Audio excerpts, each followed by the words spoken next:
আজকে আমি এসেছি ব্যান্ডেল চার্চে বা ব্যান্ডেল ব্যাসিলিকায়, যেটা 1599 সালে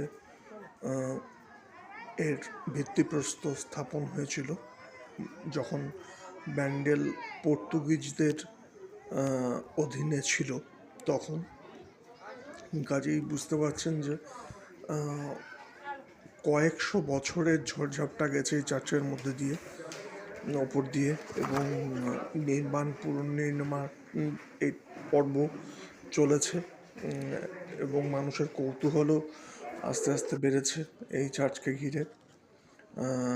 শুরুতে আমি যেটা দেখালাম, গেটটা এটা নতুন করে তৈরি। চার্চের মূল গেটটা আপনারা ঢোকার সময়ই দেখতে পাবেন, আমরা দেখবো সেটা পরে। এটা নতুন করে তৈরি, এইখান দিয়ে চার্চে ঢোকার ব্যবস্থা করা হয় একটু সিস্টেমেটিক্যালি দেখার জন্য। এটা চার্চের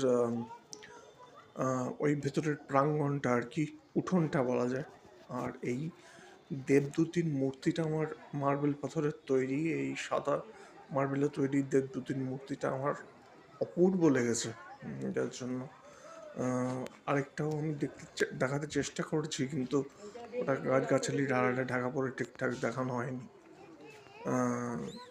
এখানে প্রভু যিশুর ক্রুশবিদ্ধ হওয়ার ঘটনা এবং প্রার্থনা করার জায়গা, এটা এখানে রাখা হয়েছে এই প্রাঙ্গণে। এবং এর একদিক দিয়ে ওই প্যান্ডেল চার্চের উপরে একেবারে তার শিখরে চলে যাওয়ার সিঁড়ি রয়েছে খোঁড়ানো। এই হচ্ছে পুরো জায়গাটা আর কি, প্যান্ডেল চার্চের শিখর, এবং ধাপে ধাপে সিঁড়ি দিয়ে এখান থেকে পৌঁছে যেতে হয় প্যান্ডেল চার্চের উপরে। সেখানে গিয়ে দেখা যায়, খুবই সুন্দর লাগে তখন আশেপাশটা দেখতে, এবং চার্চটাও দেখতে খুব সুন্দর লাগে, বহু পুরনো চার্চ।